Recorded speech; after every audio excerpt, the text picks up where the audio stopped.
To set a live wallpaper, first of all, make sure to capture a live photo. So here you can see a live photo. Now go to your iPhone settings, scroll down, tap on wallpaper. Let's create a new wallpaper.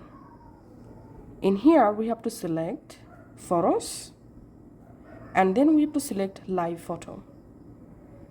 And it may take some moments to appear all live photos in this page. Once you selected the live photo in here, make sure to turn on live wallpaper from here so you can see the preview now. Now just tap on add and I'm choosing here set as wallpaper pair. Now I'm just going to my iPhone lock screen to show you my live wallpaper preview. So here you can see the live wallpaper. So that's it for now. Thanks for watching.